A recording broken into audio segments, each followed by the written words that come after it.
नमस्कार, ANB news देख रहे हैं। यहाँ पर मैं हूं आपके साथ मुस्कान। 10 बजे के स्पेशल बुलेटिन में स्वागत है आप सभी का। कोरोना महामारी के बीच ब्लैक फंगस का तांडव देखने को मिल रहा है। इसी बीच व्हाइट फंगस के होने का भी पता चला है और अब देश में येलो फंगस का मामला भी सामने आया है। ये केस उत्तर प्रदेश के गाजियाबाद में मिला है। डॉक्टरों के मुताबिक ये येलो फंगस ब्लैक और व्हाइट फंगस से कहीं ज्यादा खतरनाक है। डॉक्टर्स ने यह भी बताया है कि यह पहली बार जब किसी इंसान में यह मिला है। प्रोफेसर डॉक्टर बीपी त्यागी ने बताया कि गाजियाबाद के येलो फंगस का यह पहला मामला सामने आया है। मरीज अस्पताल में इलाज उनका जारी है। मरीज येलो फंगस के साथ ब्लैक और व्हाइट फंगस से भी ग्रसित है। यह भी बता दें कि मरीज संजय नगर का रहने वाला है जो 45 साल का ईएनटी है। ENT specialist professor doctor BP Tyagi ने बताया कि म्यूकर सेप्टिक्स यानी कि पीले फंगस के लक्षण उसमें मिले हैं। सुस्ती, कम भूख लगना या बिल्कुल भी भूख ना लगना इसके लक्षण है। इसी के साथ वजन कम होना भी इसके लक्षण बताया जा रहा है। वहीं जैसे जैसे येलो फंगस आगे बढ़ता है तो इसमें लक्षण और ज्यादा प्रभावी होते जाते हैं।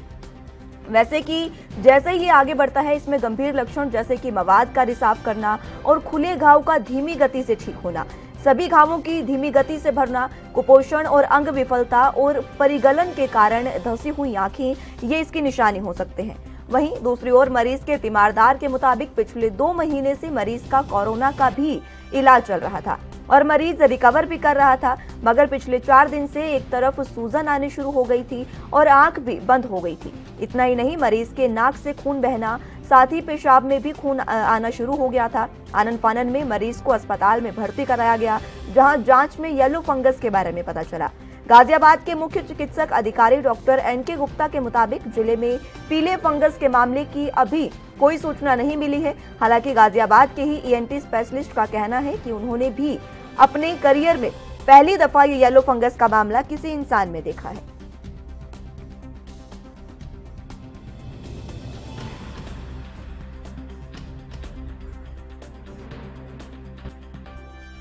कल एक पेशेंट मेरे पास आया था संजय नगर से और उसका नाम कुंवर सिंह है। वो 45 साल का है।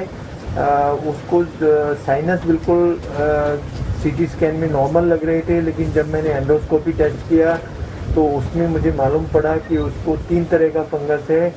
उसको वाइट भी है, उसको ब्लैक भी है, उसको येलो फंगस भी है। जो येलो फंगस है वो उसको बोलते हैं म्यूकर सेप्टिकस। तो ये रेप्टाइल्स में मिलता है, जैसे छिपकली वगैरह इन सब में मिलता है। ये फर्स्ट टाइम मैंने ह्यूमन में देखा है अपने।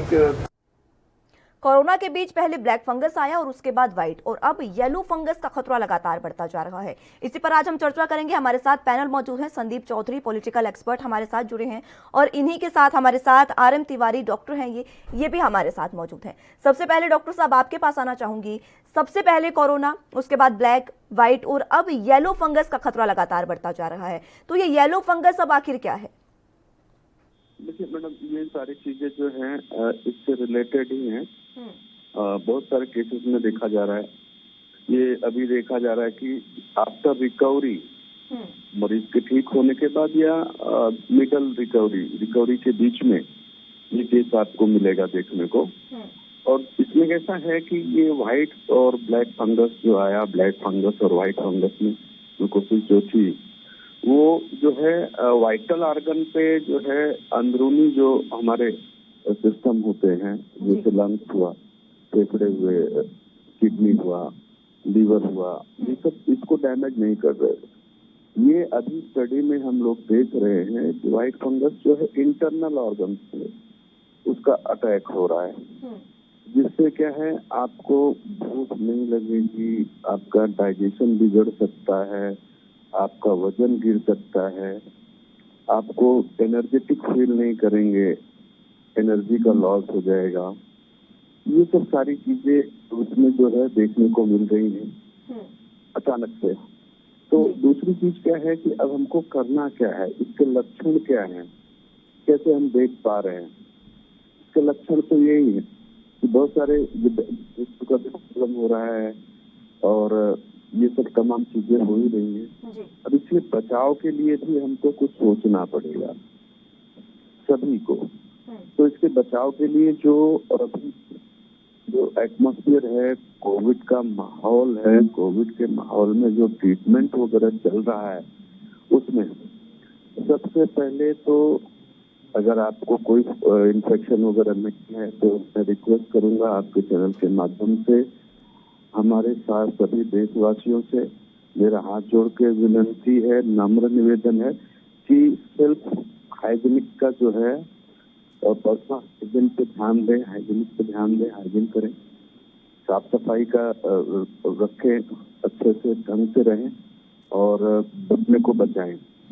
दूसरा, अगर किसी को डायबिटीज वगैरह है, अगर ऐसे लोग ज्यादा चपेट में आ रहे हैं, ये देखा जा रहा है, तो उनको अपनी जो शुगर वगैरह की जांच है उसको जो है बराबर से नियमित से कराना चाहिए और उसको कंट्रोल में रखने के लिए जो भी आपके डॉक्टर प्रिस्क्राइब करते हैं मेडिसिन वगैरह उसको कंटिन्यू रखना चाहिए।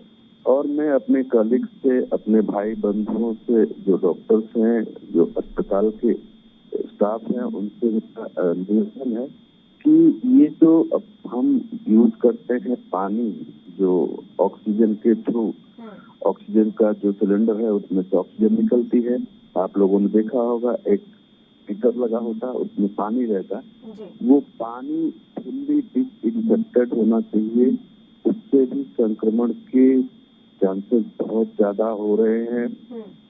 दूसरी चीज जो है, हम ऐसा नहीं, मेरा अपना मानना ऐसा नहीं है, मैं ऐसा नहीं कह रहा हूँ कि स्टेरॉइड का प्रयोग न करें, लेकिन ये भी थोड़ी सी मैं आपके चैनल के माध्यम से रिक्वेस्ट करना चाहूंगा, मेरे अपने कलीग से, जो मेरे कुछ भाई हैं जो मेरे साथ काम कर रहे हैं, जो स्टाफ है मेरे, कि अननेसेसरी जो है स्टेरॉइड वगैरह का इस्तेमाल न करें। ये भी एक बहुत बड़ा मतलब हम सोचते हैं स्टेरॉइड से पेशेंट की रिकवरी तो बहुत अच्छी हो रही है, माइंड ब्लोइंग। मैंने तो अपनी प्रैक्टिस में तो अपने इसमें देखा कि रेमडेसिविर से भी अच्छा रोल आउट हो रहा है, रोल कर रहा है ये अपना स्टेरॉइड वगैरह, तो उसको भी हम इससे ज्यादा न वो करें। और ये जो है इसको हम कैसे रोकथाम कर पाना, इसके यही माध्यम है कि पर्सनल हाइजीन, अगर आप किसी प्रकार से अभी तक कोई इन्फेक्शन नहीं है तो पर्सनल हाइजीन का बहुत ध्यान दें। मैं देख पा रहा हूँ कि लोग नहीं कर किस पा तरह रहे। से इससे बच पाएं, उसके लिए मैं दोबारा आपके पास आऊंगी। हमारे साथ पॉलिटिकल एक्सपर्ट संदीप चौधरी जी भी मौजूद हैं। संदीप जी, आपके पास आना चाहूंगी। लगातार इस तरह के मामले बढ़ते जा रहे हैं, पहले कोरोना आया, उसकी भी हमारे पास वैक्सीन नहीं थी, और तरह तरह की ऐसी चीजें आ रही हैं जिससे हमें बचना काफी महत्वपूर्ण हो चला है और काफी खतरनाक भी ये वायरस होते जा रहे हैं। तो सरकार की आगे की क्या कुछ तैयारियां रहनी चाहिए इसको देखने के लिए, इसके लिए आप क्या कहेंगे? देखिए मुस्कान जी, जिस तरीके की चीजें पिछले कुछ समय से सुनने में आई हैं और लगातार नई नई चीजें आ रही हैं, जब भी कोई नई चीज आती है तो एक डर का माहौल हमारे समाज में पैदा हो जाता है। जब कोरोना आया तो हर इंसान डरा हुआ था। आपने देखा होगा कि अगर बच्चे एक्सपायर हो गए तो पेरेंट्स ने उनकी डेड बॉडी लेने से मना कर दिया, बिल्कुल। पेरेंट्स एक्सपायर हो गए तो बच्चों ने डेड बॉडी लेने से मना कर दिया। लेकिन इसी माहौल में अभी काम करते करते कहीं ना कहीं एक हिम्मत हमारे अंदर आ गई है। हमें पता चल चुका है कि अगर अब प्रिकॉशंस लेते हैं तो दूसरे लोग भी डेड बॉडीज का अंतिम संस्कार करते हैं, सारी चीजें करते हैं, तो हम भी प्रिकॉशंस लेते हुए चीजों को निपटा सकते हैं, मैनेज कर सकते हैं। ठीक इसी तरीके से सबसे पहली चीज यह है कि हमें अपने अंदर से डर खत्म करना होगा। डर कोरोना का भी हमें खत्म करना होगा अपने अंदर से। डर हमें ब्लैक फंगस का, व्हाइट फंगस का, या जिस तरीके से येलो फंगस है, जो कि नई चीजें हैं, और नई चीज जब हम सुनते हैं तो अचानक से सबसे पहले हमारे दिमाग में डर आ जाता है। तो इस डर को किल करना है। और रही बात सरकारों की, तो आप भी देख चुके हैं, हम भी देख चुके हैं, हमारे देश की और हमारी सरकारों की, वो किसी एक पार्टी की मैं बात नहीं करूंगा, कई पार्टियों की देश के अंदर, प्रदेशों में भी सरकार है, केंद्र में भाजपा की मोदी सरकार है, लेकिन इस चीज से इनकार नहीं कर सकते मुस्कान जी कि हमारी सरकारें पूरे तरीके से इस मामले में फेल रही है। और आज जो देश है, आज उसकी चाहे मेडिकल व्यवस्था हो, चाहे देखरेख की जिम्मेदारी हो, वो उन्हीं फैमिलीज पर, उन्हीं परिवारों पर आ गई है जिनके घर में पेशेंट्स हैं।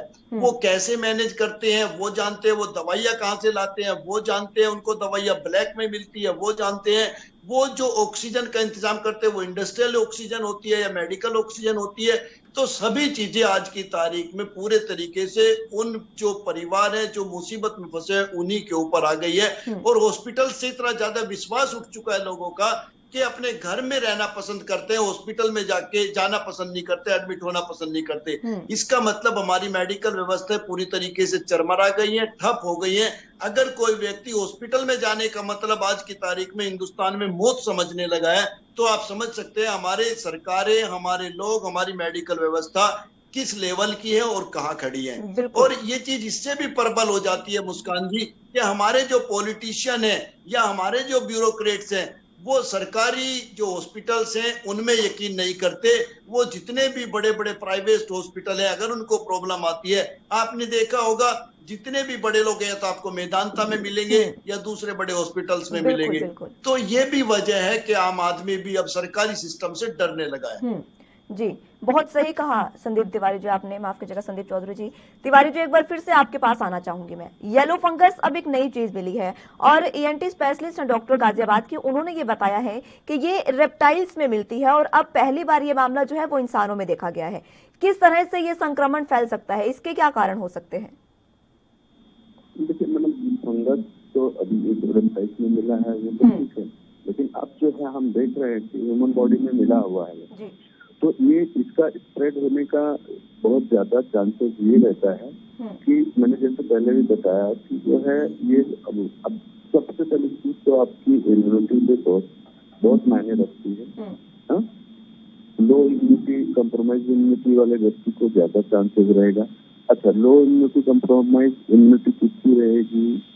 जो कोमॉर्बिड वाले हैं, हाई लेवल का उनका शुगर है, हाई लेवल का कोलेस्ट्रॉल है, या अगर कोई बीमारियां हैं, अभी किसी ने कोई ट्रांसप्लांट अभी लेटेस्ट 2-4 महीने के अंदर जो है कोई ट्रांसप्लांटेशन वगैरह किया, जैसे कोई ऑर्गन जैसे किडनी हुआ, कुछ ऐसा ट्रांसप्लांट कराया, उसके ऊपर बहुत ज्यादा चांसेस हैं। तो संक्रमण मैं जो देख पा रहा हूँ ये आफ्टर रिकवरी या मिडल मध्य में ये अपने को मिल रहा है देखने को। तो ये जो है इसको हम रोकना हमारे लिए जो है बहुत जरूरी है। जैसे कि मैंने पहले भी बताया कि हमको हाइजीन पे अब जो हमारा, मैंने आपके चैनल के माध्यम से मैंने एक निवेदन किया, विनती किया जो अपने जो कलीग है कि वो जो कोविड केयर सेंटर्स है या आईसीयू वगैरह में है, वहाँ पे ज्यादा जो है अब जो है इसको ध्यान देने की जरूरत है। कहीं इसकी वजह से हम तो कोविड को ठीक है हरा पा रहे हैं, कोविड से पेशेंट रिकवर हो रहा है, आफ्टर दैट रिकवरी ये सब चीजें कहीं महाराष्ट्र में ब्लैक फंगस, बिहार में व्हाइट फंगस, अभी गाजियाबाद में भी अपना येलो फंगस मिला। तो ये चीजें रोकने के लिए हमको, आपको, ये सारे लोगों को मिलकर काम करना होगा। और ये चीज जो है, ये स्प्रेड जो है इसी तरीके से वो ऐसे तो स्प्रेड होना इसका बहुत मुश्किल है। एयर ट्रांसमिटेड तो नहीं है कि हवा से फैल जाएगी। तो हमको पर्सनल हाइजीन का ख्याल करना है और समय समय पे जो है अपना जो जिनकी इम्यूनिटी वीक है, इम्यूनिटी वीक का मतलब हर किसी की नहीं होती, मैं कोमॉर्बिड से जुड़े हुए लोग जैसे डायबिटीज है, हाइपरटेंशन के पेशेंट, कोरोना के लिए हमें अलग से मेडिसिन की जरूरत पड़ी, वो एक नई बीमारी थी। अब ये येलो फंगस भी कहा जा रहा है कि पहले ये रेप्टाइल्स में और जानवरों में मिलता था, लेकिन इंसानों में ये बहुत कम मिलता है। तो क्या इसके लिए भी अब एक अलग से मेडिसिन लाने की जरूरत है या हमारे पास कोई ऐसी मेडिसिन हैं जिनसे इसका इलाज हो सके? हम तो ट्रीट कर ही रहे हैं ना, एंटी फंगल मेडिसिन हम लोग इसको ट्रीट कर रहे हैं, ब्लैक फंगी को कर रहे हैं, व्हाइट फंगी को ट्रीट कर रहे हैं। तो हमारा प्रयास होगा कि जो अपनी मेडिसिन है हम पहले उनको ही ट्रायल में रखेंगे और उनका रिजल्ट भी आ रहा है। ऐसा नहीं है कि वो चाहे ब्लैक फंगस में हो चाहे व्हाइट फंगस में रिजल्ट मिल रहा है, तो हम प्रायोरिटी तो उन्हीं को देंगे, उसी के माध्यम से ट्रीटमेंट स्टार्ट करेंगे। अगर एडिशनल कोई चीज उसमें आज और जोड़ सकते हैं और कोई रिसर्च कर सकते हैं तो उसमें हम लोग करेंगे, ऐसा नहीं है। उसके लिए प्रयास जारी है, हर समय एक नई नई चीजें आ रही है, तो उसके लिए जो प्रिपेयर्ड नहीं है डॉक्टर, अब हमारा मेडिकल सेक्टर तो अभी कोविड को लेके ही प्रिपेयर्ड नहीं। अभी थर्ड वेव की बात हो रही है, हम सेकेंड वेव को भी संभाल नहीं पा रहे हैं। एक्स्ट्रा ऑर्डिनरी लोड है हेल्थ सेक्टर पे। एक्स्ट्रा ऑर्डिनरी हमारे जो पुराने मरीज हैं वो घर में बैठ गए, जो हाइपरटेंशन के थे, डायबिटीज से, वो डर रहे हैं हॉस्पिटल में आने से और इसकी वजह से भी संक्रमित हो रहे हैं, संक्रमण फैल रहा है। वो और ज्यादा ठीक है बीमार हो रहे तिवारी जी, मैं रोकना चाहूंगी आपको, माफी चाहूंगी इसके लिए, लेकिन इस बीच तिवारी जी से बातचीत दोबारा करेंगे। लेकिन पंजाब से इस वक्त की बड़ी खबर आप सभी को बता दें, टीवी स्क्रीन पर आपके पंजाब से इस वक्त की बड़ी और अहम खबर बता रहे हैं। पंजाब के पटियाला से ये बड़ी खबर सामने आ रही है, आपके सीधे टीवी स्क्रीन पर दर्शकों तक पहुंचा रहे हैं। कृषि कानूनों का विरोध लगातार जारी है।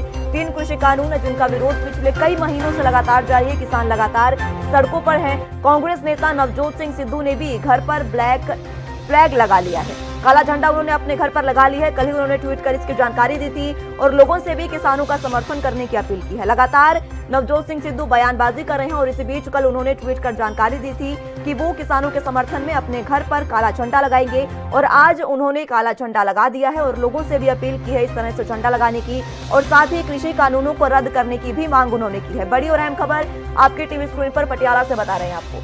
अपने घर पर नवजोत सिंह सिद्धू ने कृषि कानूनों का समर्थन करते हुए काला झंडा अपने घर पर लगाया है। कल ही उन्होंने ट्वीट कर जानकारी दी थी, हमने आप तक ये खबर भी पहुंचाई थी कि उन्होंने ट्वीट किया है और तमाम तरह की तस्वीरें भी उन्होंने दिखाई है जिस पर उन्होंने कहा था कि काला झंडा लगाकर किसानों का समर्थन करें और सरकार का विरोध करें और इसी बीच उन्होंने काला झंडा लगा दिया है। तस्वीरें आपके टीवी स्क्रीन पर एक बार फिर से दिखा रहे हैं आपको, काला झंडा लगाते हुए नवजोत सिंह सिद्धू और उनके साथ नवजोत कौर सिद्धू भी मौजूद हैं। दोनों ने ही काला झंडा लगाया है और किसानों का समर्थन करते हुए सरकार का विरोध किया है। उन्होंने कृषि कानूनों का भी विरोध किया है और साफ तौर पर कहा है कि कृषि कानून रद्द होने चाहिए। हाथ जोड़कर वो अपील करते नजर आ रहे हैं। तस्वीरें आपके टीवी स्क्रीन पर सीधे दिखा रहे हैं। कृषि कानूनों का विरोध लगातार जारी है। इसी बीच ये बड़ी खबर आपके टीवी स्क्रीन पर सीधे आप तक पहुंचा रहे हैं। कांग्रेस नेता नवजोत सिंह सिद्धू ने घर पर काला झंडा लगाया है। लोगों से किसानों का समर्थन करने की, किसानों का साथ देने की नवजोत सिंह सिद्धू ने अपील भी की है। दिल्ली बॉर्डर पर किसान प्रदर्शन लगातार कर रहे हैं और इसी बीच नवजोत सिंह सिद्धू ने ये जो काम किया है वो किसानों के समर्थन में उन्होंने किया है। कल ही उन्होंने ट्वीट कर इसकी जानकारी दी थी और कुछ तस्वीरें भी उन्होंने साझा की थी और उन्होंने कल ही कहा था कि वो अब अपने घर पे काला झंडा लगाएंगे और किसानों का समर्थन करेंगे और तमाम लोगों से भी उन्होंने अपील की थी और कहा था कि सभी लोग अपने घर पर काला झंडा लगाएं और किसानों का समर्थन करें और कृषि कानूनों का विरोध इस दौरान नवजोत सिंह सिद्धू ने भी किया है। कांग्रेस नेता नवजोत सिंह सिद्धू ने अपने घर पर काला झंडा लगाया है, लोगों से किसानों का समर्थन करने की अपील की है। कल भी उन्होंने अपील की थी और आज एक बार फिर से लोगों से अपील की है।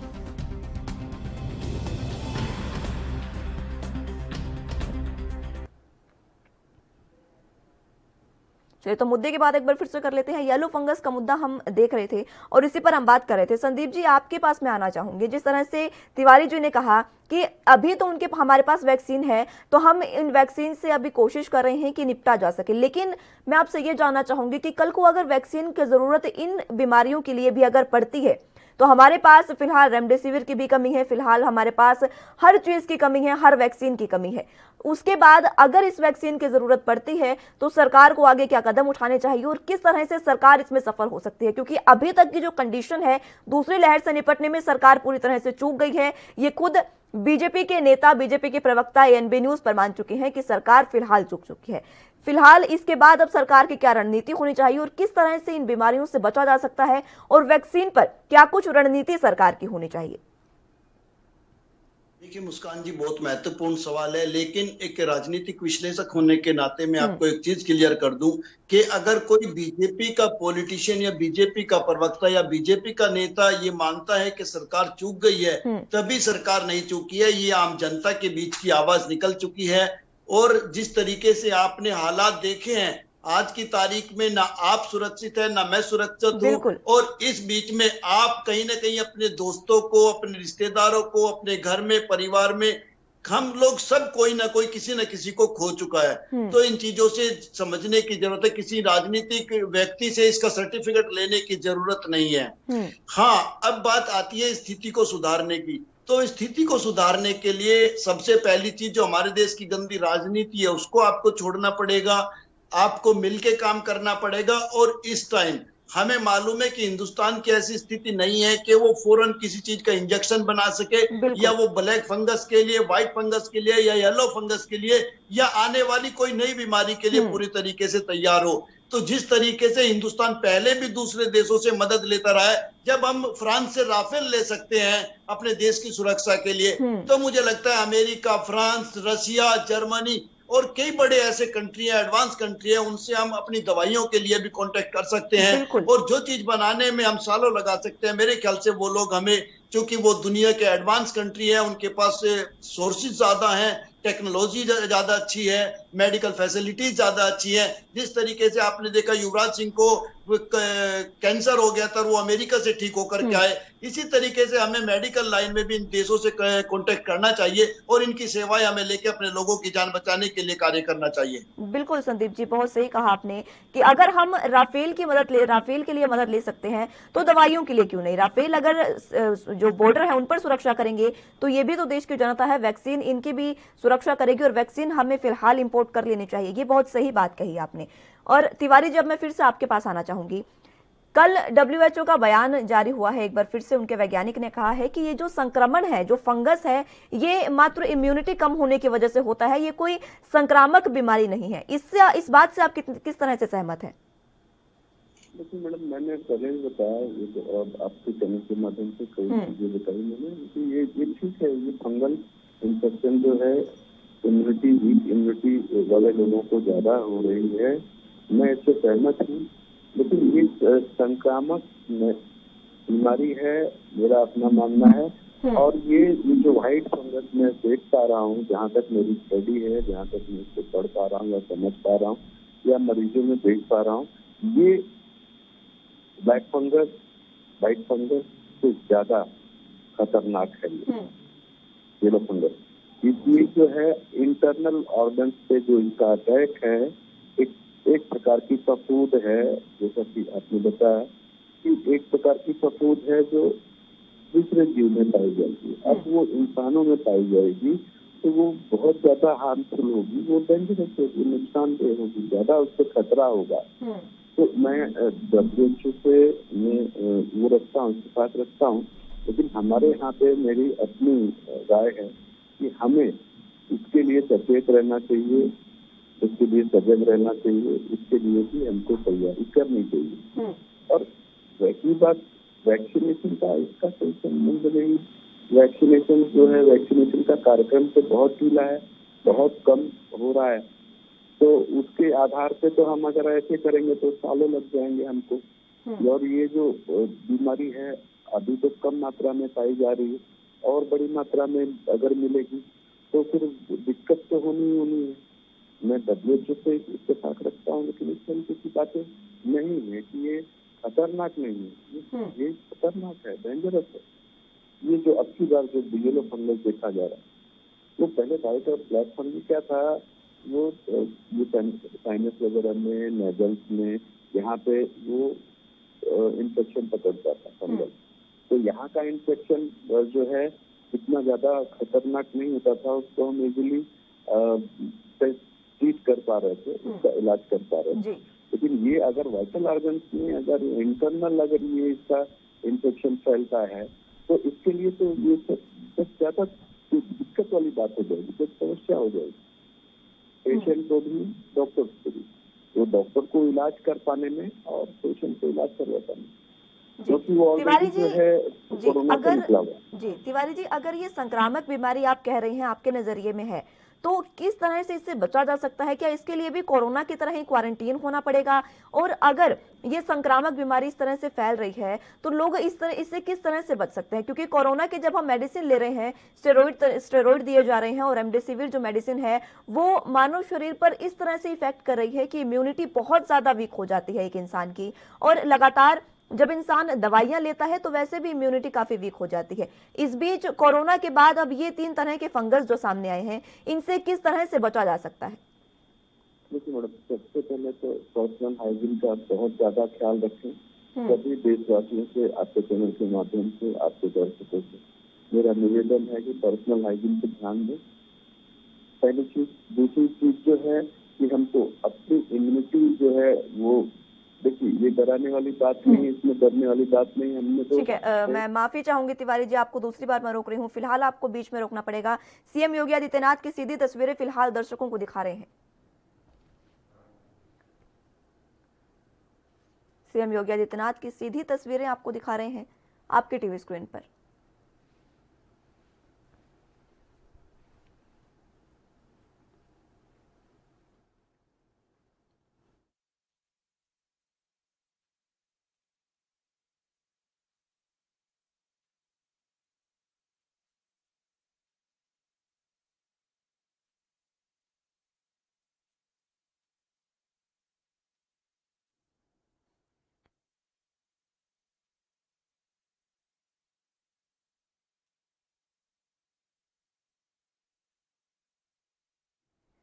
चलिए, तो वाराणसी से मिर्जापुर की ओर सीएम योगी आदित्यनाथ बढ़ रहे हैं, उसकी लाइव तस्वीरें आपको दिखा रहे हैं। हेलीपैड की ओर वो जा रहे हैं और हेलीकॉप्टर से वो मिर्जापुर जाएंगे और आज मिर्जापुर के दौरे पर है, जहां पर वो तमाम तरह की कोविड सेंटर का निरीक्षण करेंगे और उसके बाद बैठक भी, समीक्षा बैठक की जाएगी। वाराणसी से ये सीधी तस्वीरें आपको दिखा रहे हैं सीएम योगी आदित्यनाथ की, लगातार बैठक वो कर रहे हैं और इसी बीच एक बार फिर से वो मिर्जापुर की ओर रवाना हो रहे हैं।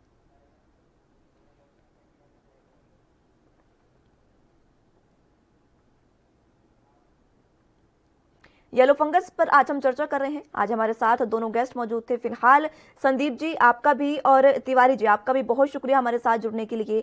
तमाम तरह की बातें आपने हमारे साथ साझा की और येलो फंगस किस तरह से अब संक्रामक बीमारी, तिवारी जी ने खुद कहा कि ये है, तो इससे बचने के लिए काफी अहम हो जाता है कि अब वैक्सीन आनी चाहिए या नहीं, ये भी बड़ा सवाल है। फिलहाल एक रुकेंगे ये छोटे से ब्रेक के लिए, जल्द हाजिर होंगे।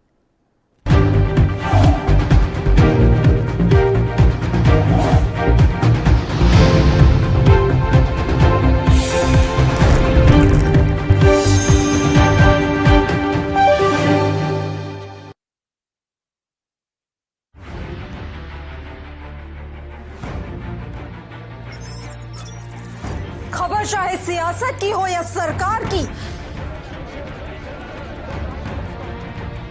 खबर चाहे भ्रष्टाचार की हो या गुनहगार की,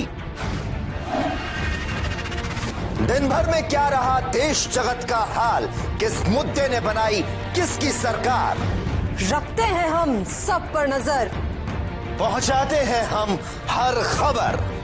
हम हैं ANB न्यूज।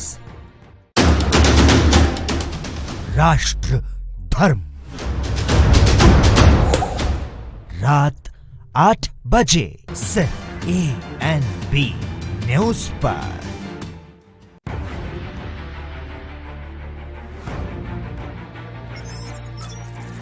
खबर चाहे सियासत की हो या सरकार की,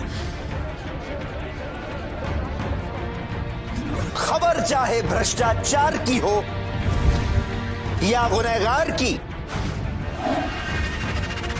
दिन भर में क्या रहा देश जगत का हाल, किस मुद्दे ने बनाई किसकी सरकार, रखते हैं हम सब पर नजर, पहुंचाते हैं हम हर खबर। हम हैं ANB न्यूज।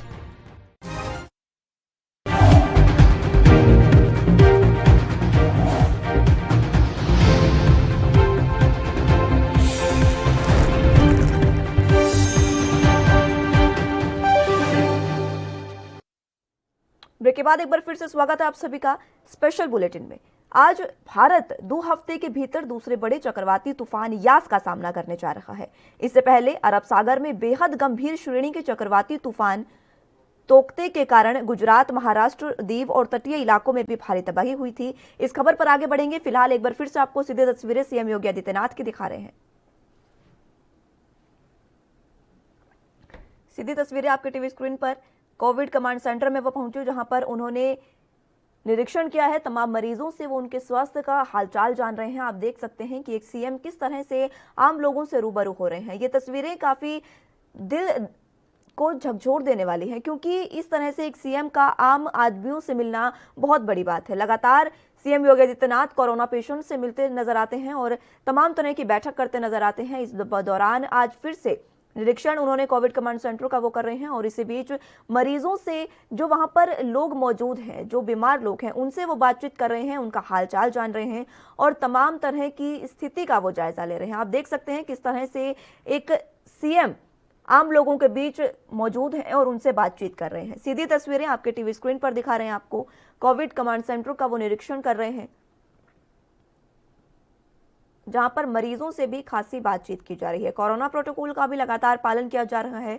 बता दें कि हाल ही में सीएम योगी आदित्यनाथ जो हैं वो कोरोना पॉजिटिव पाए गए थे, जिसके बाद उन्होंने खुद को क्वारंटाइन कर लिया था। लेकिन उसके बाद जैसे ही वो ठीक हुए, उनकी रिपोर्ट नेगेटिव आई, उसके बाद से ही वो लगातार दौरे कर रहे हैं। यूपी में हर जिले का दौरा वो धीरे धीरे कर रहे हैं। आज वो मिर्जापुर का दौरा करेंगे और इससे पहले कल ही झांसी, बांदा और तमाम जिलों का वो दौरा कर रहे हैं और Covid command centre, Covid care centres का वो निरीक्षण करते लगातार नजर आते हैं। तस्वीरें सीधे आपके टीवी स्क्रीन पर दिखा रहे हैं आपको, सीधी तस्वीरें।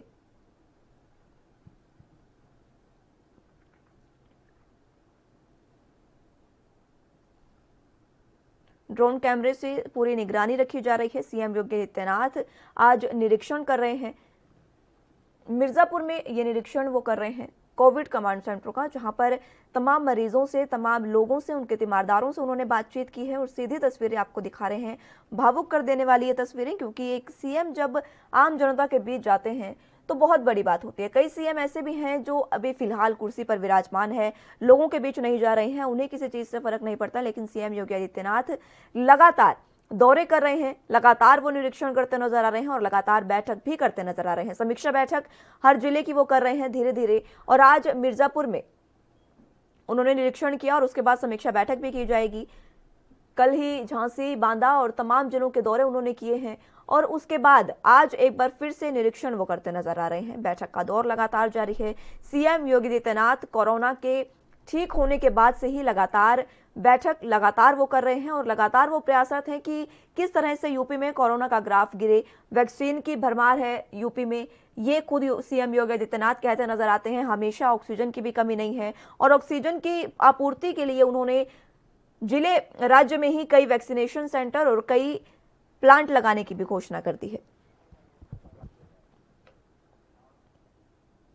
बात तोकते तूफान की कर रहे थे। इस तोकते तूफान ने गुजरात, महाराष्ट्र, दीव के तटीय इलाकों में भारी तबाही हुई थी, जिससे 100 से अधिक लोगों ने जान गंवाई थी, जबकि लाखों लोगों को विस्थापन करना पड़ा था। अभी स्थिति संभली भी नहीं है कि बंगाल की खाड़ी के ऊपर जो गहरे दबाव का क्षेत्र बन गया है वो चक्रवाती तूफान यास में तब्दील हो गया है।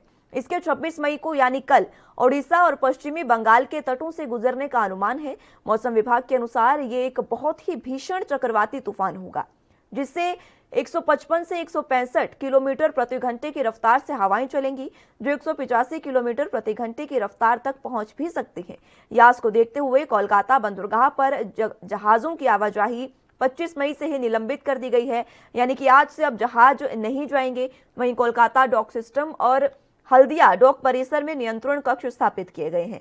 यहाँ से पश्चिमी बंगाल के 20 जिलों के प्रभावित होने के आसार भी जताए जा रहे हैं, जिसे देखते हुए 10 लाख लोगों को सुरक्षित स्थानों पर भी पहुंचाने का लक्ष्य निर्धारित किया गया है। पश्चिमी बंगाल में हावड़ा, हुगली, बांकुरा, बीरभूम, नदिया पश्चिम और पूर्व वर्धमान, पश्चिम मेदिनीपुर, मुर्शिदाबाद, झारग्राम, पुरुलिया जिलों के चक्रवाती तूफान से प्रभावित होने की भी आशंका है। मालदा, उत्तर और दक्षिण दिनाजपुर, दार्जिलिंग और कलिम्पोंग में भी इसकी वजह से बारिश की आशंका जताई जा रही है। राज्य में इस आपदा के 72 घंटों तक रहने का अनुमान है, जिसे देखते हुए तटीय क्षेत्रों में सभी प्रकार के पर्यटन के साथ साथ समुद्र में मछली पकड़ने की गतिविधियों पर भी प्रतिबंध लगा दिया गया है। विशेषज्ञों द्वारा अनुमानित तबाही को ध्यान में रखते हुए 51 आपदा प्रबंधन टीम भी तैयार कर दी गई हैं। इस बीच गृह मंत्री अमित शाह ने सोमवार को वीडियो कॉन्फ्रेंसिंग के जरिए प्रभावित होने वाले राज्यों को भी भरोसा दिलाया था कि गृह मंत्रालय 24 घंटे उनकी मदद के लिए मौजूद है। शाह ने बंगाल, ओडिशा और आंध्र प्रदेश के मुख्यमंत्रियों और अंडमान निकोबार द्वीप समूह के उपराज्यपाल से तूफान से निपटने की तैयारियों का जायजा लिया था। गृह मंत्री ने बैठक के दौरान राज्यों को बताया कि गृह मंत्रालय में तूफान पर निगरानी के लिए बना कंट्रोल रूम 24 घंटे काम करता रहेगा। किसी भी क्षण इससे संपर्क की मदद ली जा सकती है। शाह ने बंगाल और ओडिशा से उनके यहां ऑक्सीजन संयंत्रों पर तूफान के संभावित प्रभावों की जानकारी भी ली है। राज्यों की कोविड अस्पतालों, जांच लैब, टीका भंडारों और ऑक्सीजन संयंत्रों की सुरक्षा के लिए विशेष व्यवस्था करने को कहा गया है। बंगाल और ओडिशा देश के बड़े मेडिकल ऑक्सीजन आपूर्ति करता राज्य है। सभी राज्यों से अपने यहां कम से कम 2 दिन के लिए ऑक्सीजन का बफर स्टॉक रखने को गृह मंत्री अमित शाह ने कहा है। इसके अलावा राज्यों को सभी मछुआरों की समुद्र से वापसी सुनिश्चित करने और खतरे वाले निचले इलाकों से एक व्यक्ति को सुरक्षित जगह पहुंचाने का भी निर्देश दिया गया है।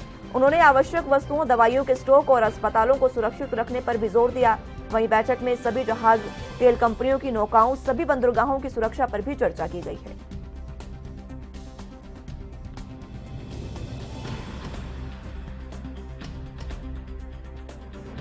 तो चक्रवात तोकते से जो भारी नुकसान हुआ था वो अभी थमा भी नहीं है। उससे लोग सहम गए थे जिस तरह से, उससे लोग अभी संभले भी नहीं है। और उसके बाद एक और चक्रवाती तूफान यास की आशंका और इसकी संभावना जता दी है मौसम विभाग ने।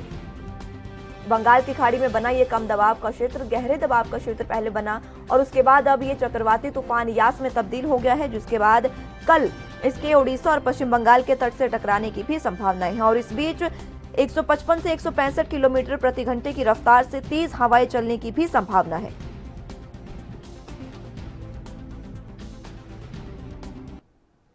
चलिए तो इसी बीच सीधे इस वक्त की बड़ी खबर आपके टीवी स्क्रीन पर बता दें। उत्तर प्रदेश से इस वक्त की बड़ी और अहम खबर बता रहे हैं आपको। आज गोरखपुर दौरे पर जाएंगे सीएम योगी आदित्यनाथ। बड़ी और अहम खबर आपके टीवी स्क्रीन पर बता रहे हैं। दोपहर बाद सीएम योगी आदित्यनाथ गोरखपुर पहुंचेंगे, जहां पर एक बार फिर से वो स्थिति का जायजा लेंगे।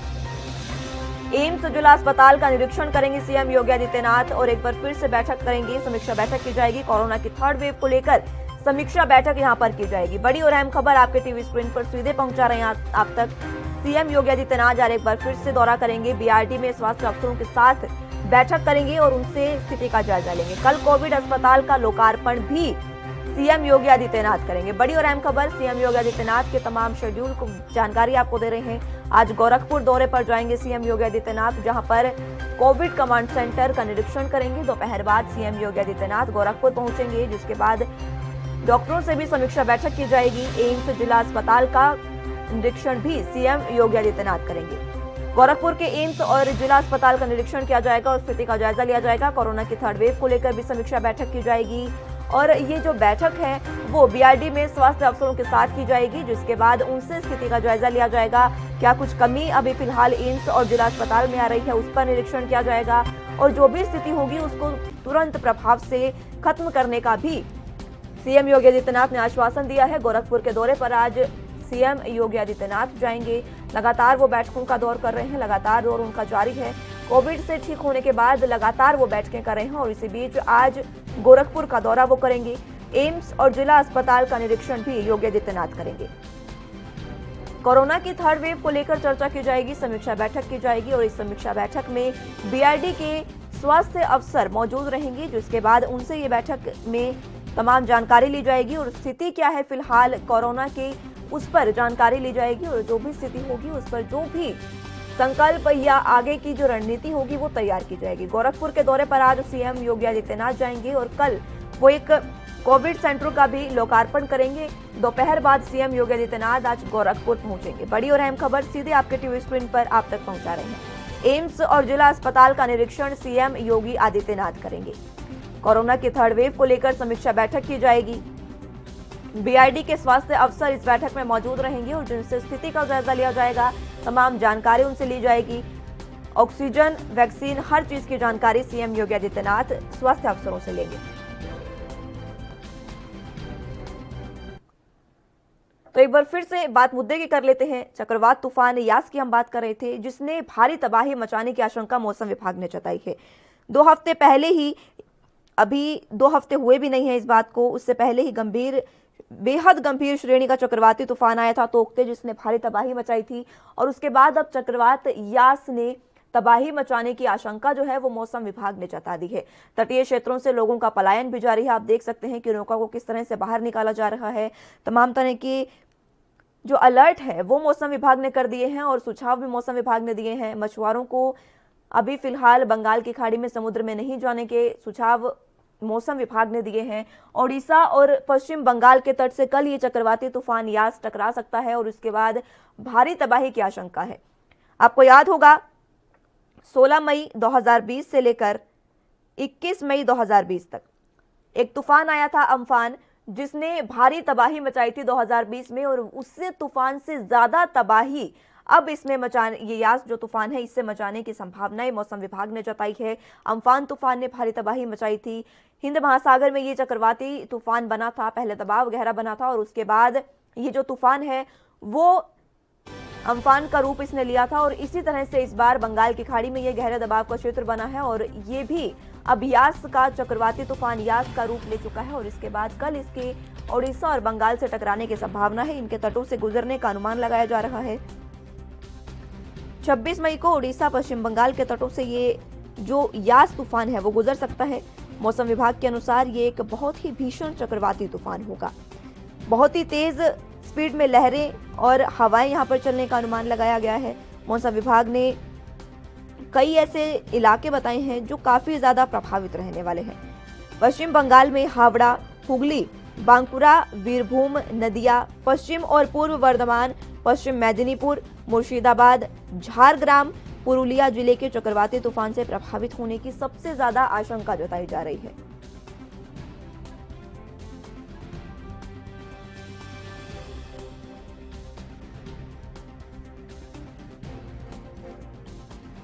चलिए हमारे साथ एपी गुप्ता जुड़ चुके हैं, मौसम वैज्ञानिक है ये, इनसे तमाम चर्चा करेंगे और किस तरह की स्थिति यास को लेकर बन रही है उस पर बातचीत करेंगे। बहुत स्वागत है सर आपका एपी गुप्ता जी। सर सबसे पहले मैं आपसे ये जानना चाहूंगी कि जो ये यास चक्रवात बन रहा है, कहा जा रहा है कि ये अम्फान से भी ज्यादा खतरनाक है। अम्फान जो 2020 में आया था उससे भी ज्यादा स्थिति इस समय गंभीर हो सकती है, क्या कुछ कहेंगे इसको लेकर? जी, अभी जो ये तूफान है ये इसी सीजर साइक्लोन विस्तार में, और ये इस समय सेंट्रल बंगाल की खाड़ी में इस समय है, और ये अगले 12 घंटों के अंदर फर्दर इंटेंसिफाई कर जाएगा और वेरी सीवियर साइक्लोन विस्तार में बदल जाएगा। तो ये फिर कभी और आगे मूव करेगा तो ये नॉर्थ उड़ीसा और वेस्ट बंगाल कोस्ट यानी कि बालासोर के पास, पारादीप और सागर आइलैंड के बीच में बालासोर के पास में ये कल दोपहर तक क्रॉस करेगा ऐसे सीजर साइक्लोन विस्तार। जी जेपी गुप्ता जी, ये खतरा कितना बढ़ा है और कब तक हमें अलर्ट पर रहना होगा? क्योंकि अभी 2 हफ्ते भी नहीं हुए हैं तो हफ्ते को आए को, और उस ताउते तूफान ने जिस तरह के तबाही का मंजर देखने को मिला हमें, उससे लोग काफी सहम गए हैं, काफी डर गए हैं। और इस बीच एक बार फिर से दूसरे ही हफ्ते में, अभी 2 हफ्ते पूरे भी नहीं हुए हैं कि दूसरे हफ्ते के भीतर ये दूसरा तूफान आ रहा है। इस बीच कितना खतरा ये बढ़ा है और कब तक हमें अलर्ट पर रहना होगा? कब तक ये तबाही का मंजर हम देखते रहेंगे सर? हाँ, ये जो है अभी जो वहाँ पे क्रॉस करेगा और ये आगे कल दोपहर तक क्रॉस करेगा, तो ये 2-3 दिन तक इसका प्रभाव रहेगा और फिर धीरे धीरे करके ये खत्म हो जाएगा। यानी कि 28 तारीख तक ये जो है ठीक हो जाएगा पूरा। जेपी गुप्ता जी, मौसम विभाग ने अलर्ट जारी किया है, काफी बेहद ये अलर्ट है। तो 2020 में जो अम्फान तूफान आया था उसकी स्थिति से हम सब वाकिफ हैं, कितना नुकसान हुआ था और किस तरह का मंजर था उसमें, और इस यास तूफान में कितना फर्क हो सकता है? क्या ये और ज्यादा और उससे भी ज्यादा चक्रवाती जो तूफान है वो गंभीर हो सकता है और ज्यादा तबाही मचा सकता है? नहीं, ये कैटेगरी वेरी सीवियर साइक्लोन विस्तार तक रहेगी तो वो उससे ज्यादा रिस्पेक्टिव नहीं होगा। जी ठीक है जी गुप्ता जी, मैं रोकना चाहूंगी आपको। हमारे साथ न्यूज रूम से अदिति विश्वकर्मा लाइव जुड़ चुके हैं, सहयोगी हमारे साथ। अदिति, क्या कुछ स्थिति फिलहाल देखने को मिल रही है यास तूफान को लेकर? जैसे कि यास तूफान की जो है संभावना जताई जा चुकी है और आईएमडी पहले ही बता चुका है कि यास तूफान जो है एक भारी तबाही जो है लेके आएगा। इसके मद्देनजर जो है केंद्र सरकार और राज्य सरकारों ने अपनी जो तैयारियां हैं वो लगभग पूरी कर ली है। तमाम एनडीआरएफ की टीमें और एसडीआरएफ की टीमें जो है वायुसेना और अदिति, आपकी आवाज हमें फिलहाल नहीं मिल पा रही है, दोबारा आपसे जुड़ने की कोशिश करेंगे, लेकिन एक बार फिर से एपी गुप्ता जी आपके पास में आना चाहूंगी। आप तूफान जो ये है और कितना भयानक हो सकता है, और क्या वाकई ये जो तूफान लगातार बनते जा रहे हैं चक्रवाती तूफान, इसमें क्या आम आदमी का कोई हाथ है? क्योंकि हम इससे कोई नुकसान पहुंचा रहे हैं प्रकृति को, क्या इसी वजह से इतने ज्यादा चक्रवात बन रहे हैं? ये जो साइक्लोन विस्तार से ये मानसून सीजन इस टाइम पे आते हैं, अक्सर आते हैं, लेकिन हाँ थोड़ा सा इंटेंसिटी में जरूर अंतर आ जाता है कि क्लाइमेट चेंज की वजह से भी इनमें इंटेंसिटी में फर्क आता है। ठीक है अदिति, मैं एक बार फिर से आपके पास आना चाहूंगी। साइक्लोन ये जो यास है, इसको लेकर फिलहाल क्या कुछ स्थिति देखने को मिल रही है और कितनी तेज रफ्तार से हवाएं चलने का अनुमान मौसम विभाग ने जताया है? 20 किलोमीटर से ज़्यादा का जो है इसकी रफ्तार हो सकती है और भारी तबाही जो है इसका अनुमान लगाया जा रहा है। ये जो तूफान आएगा, यास नाम का जो तूफान आएगा वो पश्चिम बंगाल में और लगभग उड़ीसा में जो है भारी तबाही जो है मचा सकता है। तो ये अनुमान लगाया जा रहा है कि 120 किलोमीटर की रफ्तार, बल्कि इससे भी ज़्यादा जो है 185 किलोमीटर की रफ्तार पहुंच सकती है। शुरुआत में हालांकि अभी ये 60 किलोमीटर की रफ्तार से चल रहा है, लेकिन अनुमान ये लगाया जा रहा है कि कल 120 किलोमीटर की रफ्तार ये सुबह पकड़ सकता है और दोपहर होते होते इसकी जो रफ्तार है वो 175 किलोमीटर 185 किलोमीटर तक पहुंच सकती है। जी अदिति, कौन कौन से जो इलाके हैं इससे प्रभावित हो सकते हैं और किस तरह से अंदाजा लगाया जा रहा है? मौसम विभाग ने जो कहा है कि 2020 में जो अम्फान तूफान आया था उससे भी ज्यादा ये घातक हो सकता है। जी हाँ, 2020 का तूफान तो आप और हम अब सभी देख चुके थे और कितनी तबाही लेके आया था वो भी आपके और हमारे सामने था। हालांकि उस समय पर राज्य सरकार और केंद्र सरकार के बीच जो सामंजस्य था वो पूरी तरीके से नहीं बैठ पाया था, जिसको लेकर तैयारियां भी जो है काफ़ी कमज़ोर थी। लेकिन इस बार जो है केंद्र सरकार भी पूरी तरीके से तैयार है और राज्य सरकार की तरफ से भी काफ़ी तैयारियाँ की गई हैं। तो देखा जा रहा है कि जैसे लास्ट टाइम जो अम्फान तूफान आया था उसके बाद पे बिजली का ब्रेकडाउन हो गया था, काफ़ी चीज़ें हो गई थी, सड़क पे जिसे कहते हैं पेड़ गिर गए थे और काफ़ी यातायात बाधित हो गया था। इस चीज़ को लेकर जो है अभी आर्मी तैनात कर दी गई है, काफ़ी टीमें डिप्लॉय कर दी गई है, एनडीआरएफ की टीमें, एसडीआरएफ की टीमें जो है डिप्लॉय कर दी गई है, ताकि पहले ही जो है जो भी स्थिति हो उसको समय रहते जो है सुधारा जा सके। जी अदिति, एक महत्वपूर्ण क्वेश्चन मैं आपसे जानना चाहूंगी। एक ये काफी अभी भी जो है जो सभी के मन को कचोटता है, जब तो ताउते तूफान आया था तब भी मौसम विभाग ने पहले ही अलर्ट जारी कर दिया था, सरकार ने पूरी तैयारियां की थी, लेकिन उसके बावजूद चार नाव जो थी वो हमें समुद्र में फंसी देखने को मिली थी। इस बीच अब मौसम विभाग ने यहाँ भी अलर्ट जारी कर दिया है और तमाम मछुआरों को भी सुझाव दिए हैं कि वो समुद्र में ना जाएं। और इस बीच अब क्या कुछ तैयारियां सरकार की हैं और क्या सरकार ने भी ऐसा कोई अलर्ट जारी किया है जिससे जो मछुआरों को समुद्र में जाने से रोका जा सके? जी हाँ, देखिए सरकार की तरफ से तमाम तैयारियां करी गई हैं। वायुसेना की टीम तैनात की गई है, नौसेना की टीम तैनात है, एनडीआरएफ की टीम तैनात है, आर्मी की टीम तैनात है। तो तमाम टीमें जो है डिप्लॉय की गई है। लगभग 51 टीमें जो है समुद्री के इलाके में तैनात की गई हैं और जितने भी आसपास के इलाके जो है खास तौर पर तटीय इलाकों के आसपास जितने भी लोग रहते हैं उनको वहाँ से इवैक्यूएट किया जा रहा है, बाहर निकाला जा रहा है, उनको सुरक्षित स्थान पर पहुँचाया जा रहा है और तमाम जो है सुरक्षित जो सेंटर्स बनाए गए हैं वहाँ पर लोगों को पहुँचाया जा रहा है ताकि उनको सुरक्षित रखा जा सके। जी ठीक है अदिति। एपी गुप्ता जी, मैं आपके पास एक बार फिर से आना चाहूंगी। गुप्ता जी, ये जो तूफान लगातार आते जा रहे हैं, अभी अरब सागर में ये जो साइक्लोन बना, गहरे दबाव का क्षेत्र बना और अब बंगाल की खाड़ी में, क्या ये वाकई क्लाइमेट चेंज है? जेपी गुप्ता जी, आवाज मिल पा रही है आपको?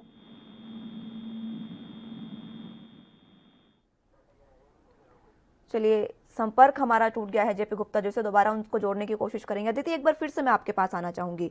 लगातार ऐसे कयास लगाए जाते हैं कि जो आम आदमी है उसकी कुछ ऐसी गलतियां होती है जिसकी वजह से प्रकृति को हमें जो नुकसान है, प्रकृति को हम पहुंचाते हैं, उसी की वजह से अब ये रिवर्स हमारे पास आ रहा है। अब एकदम से जो इतने ज्यादा चक्रवाती तूफान बन रहे हैं, चक्रवाती तूफान आ रहे हैं, आपको क्या लगता है क्या कुछ स्थिति उससे बनती है और क्या वाकई ये क्लाइमेट चेंज है या हमारा भी कुछ हाथ हो सकता है इसमें? देखिए, जाहिर तौर पे ग्लोबल वार्मिंग जो है एक बड़ा फैक्टर रहता है इस चीज़ के पीछे है। तो अभी जो जिसे कहते हैं कि निम्न दबाव का जो क्षेत्र था, अब वहाँ से जो तूफान उठा है अब वो तटीय इलाकों में होता हुआ आएगा और यहाँ अब जो है टकराएगा। जो टकराने के बाद जो स्थिति उत्पन्न होगी वो जाहिर सी बात है जो बहुत बड़ा डिजास्टर क्रिएट करेगी और काफ़ी सारे लोगों को नुकसान पहुँचाने की जो है। पिछली बार हम की बात करें तो अम्फान तूफान में लगभग 1 लाख करोड़ का जो है नुकसान आंका गया था। हालांकि केंद्र सरकार की तरफ से महज 1000 करोड़ जो है रुपए दिए गए थे। तो लेकिन इस बार की तैयारी जो है पिछली बार के तूफान से जो है काफ़ी सबक लिया गया था और इस बार के तूफान में काफ़ी तैयारियां की गई हैं। हालांकि ये तो देखने वाली बात होगी कि इस तूफान के बाद कितना क्या नुकसान होता है, क्या जनहानि होती है और क्या जो है माल का नुकसान होता है। जी बिल्कुल, ताउते में भी हमने देखा उस समय भी सरकार ने तमाम तैयारियां की थी। उस समय भी प्रधानमंत्री मोदी और गृह मंत्री अमित शाह ने बैठक की थी। कल भी गृह मंत्री ने बैठक की है तमाम जो भी ये राज्य हैं प्रभावित हो रहे हैं इनके मुख्यमंत्रियों से और उपराज्यपाल से बैठक की है। उस बैठक में क्या कुछ खास रहा, क्या कुछ दिशा निर्देश दिए गए हैं और फिलहाल की स्थिति को देखते हुए क्या कुछ रणनीति सरकार ने तैयार कर ली है? जी देखिए, सबसे पहले जो रणनीति तैयार की है वो है तमाम मुख्यमंत्रियों से बात करी है, उनसे समीक्षा ली है, हालातों को लेकर समीक्षा ली है। साथ ही साथ एक जिसे कहते हैं कॉल सेंटर तैनात किया गया है, एक सेंटर बनाया गया है जहां से लगातार जो है तमाम जगहों की जानकारी जो है दी जाएगी कि किस इलाके में क्या स्थिति है और तुरंत ही वहां पे जो है सुरक्षा कर्मी पहुंचाए जाएंगे, लोगों को रेस्क्यू कराया जाएगा। तो इस बार हालात ये हैं कि तुरंत रेस्क्यू ऑपरेशन जो है वो तुरंत शुरू हो जाएगा जिससे ज़्यादा से ज़्यादा लोगों की जान बच सके। और क्या कुछ स्थिति अभी देखने को मिल रही है? जो साइक्लोन जब आता है तो जो लहरें हैं वो काफी ज्यादा प्रभाव में रहती है, बहुत ऊंची लहरें हमें देखने को मिलती है। फिलहाल समुद्र में क्या कुछ स्थिति देखने को मिल रही है और किस तरह की आवाजाही वहां पर है? क्या मछुआरे को जो उनको सुझाव दिए गए थे, क्या वो पूरी तरह से समुद्र से पीछे हैं या अभी भी, और बंदरगाह जो है वहां पे तेल की कंपनियां, उनकी क्या कुछ स्थिति है? जी देखिए, बंदरगाहों को तो फिलहाल बंद कर दिया गया है। तमाम तरह की जितनी भी एक्टिविटीज़ है उनको बंद करने का आदेश दे दिया गया है। मछुआरों को भी जो है सुरक्षित स्थानों पर भेजा जा रहा है। रेस्क्यू ऑपरेशन अभी से शुरू कर दिया गया है, क्योंकि चक्रवात के मद्देनजर जो है अब ये इसका असर तो पहले से ही देखे जा रहा है। पिछले 2 दिनों से जो है आंधी चल रही है और बारिश भी हो रही है, लेकिन अब ये कल जो आने वाला दिन होगा वो काफ़ी जिसे कहते हैं कि डिजास्टर लेके आ सकता है। तो कल के लिए भारी तैयारी की जा रही है, क्योंकि कल की जो स्पीड होगी तूफान की वो बहुत ज़्यादा होगी और तूफान भी काफ़ी ज़्यादा जो है डिजास्टर क्रिएट करेगा कई इलाकों में। और 4 राज्यों में जो है इस चीज़ को लेकर अलर्ट जारी कर दिया गया है। 4 राज्यों के सीएम, खासतौर से एक केंद्र शासित प्रदेश जो है अंडमान निकोबार, वहाँ की भी जो है हालातों का जायजा लिया जा रहा है। वहाँ के उपराज्यपाल से लगातार बातचीत हो रही है। तमाम सीएम से जो है लगातार स्थिति को लेकर जो है जायजा लिया जा रहा है। उनको तमाम तरह की हिदायतें दी जा रही है कि ताकि वो वहाँ पे अपनी टीमों को तैनात कर सके और तुरंत ही जैसे ही अगर कोई हानि होती है तो उसका रेस्क्यू ऑपरेशन तुरंत शुरू किया जा सके। अदिति, एक बड़ा सवाल ये है कि जब भी ऐसा कोई साइक्लोन तूफान आता है तो जो तटीय क्षेत्रों पर लोग बसे होते हैं उनके लिए भारी नुकसान, उनके लिए भारी तबाही होती है और वो उन लोगों को अपना घर छोड़कर जाना पड़ता है। कई लोग बेघर हो जाते हैं। ऐसी स्थिति हम तमाम देखते हैं। फिलहाल जो तटीय इलाके हैं वहां की क्या स्थिति है? क्या वहां से लोगों को निकाल लिया गया है और सुरक्षित स्थानों पर भेजने का काम जारी है? जी हाँ, सुरक्षित स्थानों पर भेजने का काम लगातार जारी है। तो तटीय इलाकों की बात की जाए तो वहाँ पे ज़्यादातर लोग जो हैं वो गरीब स्थिति के होते हैं, उनके मकान पक्के नहीं होते। खासतौर से जब इस तरह के तूफान जब सामने आते हैं तो तकरीबन 4 से 5 किलोमीटर की जो समुद्र की लहरें हैं वो ऊपर उठ के आती है और इस तरह के घरों को नुकसान पहुंचा देती है। तो देखा जाता है कि जितने भी समुद्र के किनारे घर है वो सभी टूट जाते हैं। अगर वहाँ पर लोग रहेंगे तो जाहिर सी बात है उनकी भी हानि होगी, उनकी जान को नुकसान होगा। तो लगातार उन लोगों को जो है सुरक्षित स्थान पर पहुँचाया जा रहा है। हालांकि देखना यह है कि अभी फिलहाल जो ये जो तूफान आ रहा है ये कोरोना के टाइम पे आ रहा है, तो ऐसे में सोशल डिस्टेंसिंग मेंटेन रखना भी एक बड़ी चुनौती है सरकार के सामने। जितने भी लोगों को भेजा जा रहा है उनके बीच जो है सोशल डिस्टेंसिंग कायम रखनी है, लोगों को सुरक्षित रखना है तूफान से भी और कोरोना से भी। बिल्कुल, ये दो जो मुश्किलें हमारे सामने आकर खड़ी हो गई हैं, एक तूफान और दूसरा कोरोना का आपने जिक्र कर ही लिया है, तो मैं आप ये भी बताइए कि वैक्सीनेशन का क्या कुछ हाल है? क्योंकि जिस तरह से महाराष्ट्र में जब ये तूफान आया था तो वहां पर जो वैक्सीनेशन केंद्र है उनको 2 दिन के लिए बंद कर दिया गया था। 17 और 18 मई को ये वैक्सीनेशन केंद्र पूरी तरह से बंद रहे थे। क्या इसी तरह की कोई स्थिति फिलहाल ओडिशा, पश्चिम बंगाल में भी देखने को मिल रही है? जी देखिए, अगर कोरोना की स्थिति की बात कर रहे हैं आप, तो जो हॉस्पिटल्स है वहाँ पे लगातार मरीज भर्ती हैं। तो ऐसे में देखा जाता है जो तूफान आता है उसके बाद पावर ब्रेक डाउन हो जाता है काफ़ी ज़्यादा जो है, और ऑक्सीजन इस समय जारी है कोरोना मरीजों को। तो पावर बैकअप का एक इंस्टॉलेशन जो है पहले से तैयार कर लिया गया है, ताकि अगर पावर ब्रेक डाउन हो तो पहले से ही जो है इसकी स्थिति से निपटा जा सके और तुरंत पावर बैकअप को शुरू किया जा सके। जी। और टेक्नोलॉजी की क्या कुछ स्थिति है? क्योंकि टेक्नोलॉजी जो है वो हमेशा से प्रभावित होती रहती है ऐसे समय में। क्या इसके लिए सरकार ने कोई रणनीति बनाई है कि जो और कोई ऐसा कोई प्लान सरकार बनाए, रणनीति, जिससे कि लोग आपस में बातचीत कर सकें? क्योंकि टेक्नोलॉजी बहुत ज्यादा इस समय प्रभावित होती है। जी बिल्कुल, टेक्नोलॉजी बहुत ज्यादा देखा जाता है कि जब इस तरह के तूफान आते हैं तो हाई टेंशन तारे जो होती है वो गिर जाती हैं, जिससे कई जगहों पे नुकसान देखने को मिलता है। तो ऐसे में इंजीनियर्स को अभी से तैनात कर दिया गया है कि तुरंत ही जिस तरीके की जो है अगर इस तरह की स्थिति उत्पन्न होती है और कुछ लोगों को नुकसान पहुंचता है तो तुरंत इंजीनियर जो है इस चीज़ पे काम करना शुरू कर देंगे। और लगातार आर्मी की टीमें, एनडीआरएफ की टीमें और तमाम टीमें जो है डिप्लॉय कर दी गई हैं। तो लगातार जो है रेस्क्यू ऑपरेशन की तरफ जो है तुरंत ध्यान दिया गया है। और कल के तूफान की तरफ जो है पूरी तरीके से राज्य सरकार और केंद्र सरकार जो है तो वो बिल्कुल जिसे कहते हैं कि तैयार नजर आ रही है। और कल की स्थिति जो है वो देखने लायक होगी कि कितनी जो है उस पर जो है कितना डिजास्टर ये तूफान लेके आता है, या फिर हमारी जो तैयारी है वो कारगर नजर आती है। जी अदिति, आम लोग जो है उनको ये समझ में नहीं आता है कि ये गहरा दबाव क्या है और किस तरह से चक्रवात बनता है। ये तो खैर मौसम वैज्ञानिक ही बता पाते हैं, लेकिन आपके नज़रिए में क्या आम आदमी का कोई हाथ है? जो ये तूफान लगातार आ रहे हैं, आप किस तरह से देखती हैं इस चीज़ को? क्या वाकई हमारा आम इंसान का कोई इसमें हाथ हो सकता है? प्रकृति को नुकसान अगर हमने पहुंचाया हो, उस वजह से ये कोई तूफान आ रहे हो?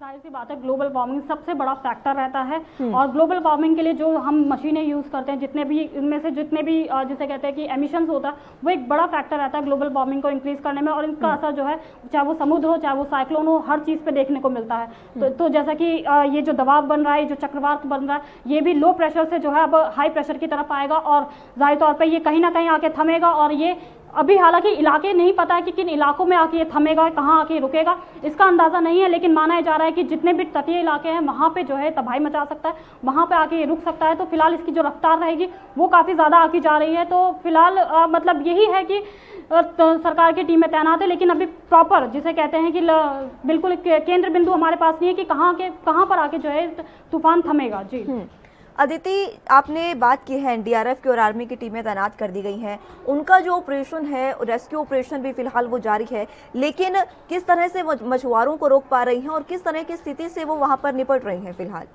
लगातार अनाउंसमेंट हो रही है, लोगों को जो है बिठा के भेजा जा रहा है सुरक्षित स्थान पे। लगातार तटीय इलाकों पे जो है अनाउंसमेंट चल रही है। वायुसेना की बात की जाए तो आर्मी के साथ साथ जितने भी जो है सुरक्षाकर्मी हैं वो वायुसेना के जरिए जो है लोगों को रेस्क्यू कराया जाएगा है, हवाई जहाज़ों के जरिए जो है रेस्क्यू कराया जाएगा। तो ऐसे में देखा जा रहा है कि चाहे वो नौसेना हो, नौसेना के भी INS के जो जहाज है वो बंदरगाहों के आसपास बिल्कुल पूरी तरीके से तैनात है। तो चाहे आर्मी की बात हो, चाहे एनडीआरएफ की टीम की बात हो, चाहे वायुसेना की बात हो, तो केंद्र सरकार की तरफ से और राज्य सरकार की तरफ से जो है पूरी तरीके से तैयारी कर दी गई है। हालांकि अब देखना तो यही होगा कि कल ये तूफान कितना जो है नुकसान राज्यों में लेके आएगा। ठीक है, बहुत शुक्रिया अदिति हमारे साथ जुड़ने के लिए और तमाम जानकारी के लिए। तो तस्वीरें भी आप देख रहे हैं और तमाम स्थिति का जायजा हमने आपको बताया किस तरह की स्थिति फिलहाल यास साइक्लोन को लेकर बनी हुई है और किस तरह से सरकार और राज्य सरकार और केंद्र सरकारें मदद कर रही हैं। फिलहाल हमारे सहयोगी ने बताया कि पूरी तरह से स्थिति को नियंत्रण में ले लिया गया है। तमाम तरह की टीमें एनडीआरएफ की और आर्मी की टीमें तैनात कर दी गई हैं और पूरी स्थिति का जायजा जो है वो खुद गृह मंत्री ले रहे हैं। कल ही उन्होंने बैठक की है और तमाम तरह की स्थिति पर कंट्रोल कर लिया गया है। मछुआरों को भी अलर्ट पर रखा गया है, उनको भी समुद्र में नहीं जाने की चेतावनी दे दी गई है। बंदरगाहों को भी रोक दिया गया है, बंद कर दिया गया है और तेल कंपनियों को भी बंद कर दिया गया।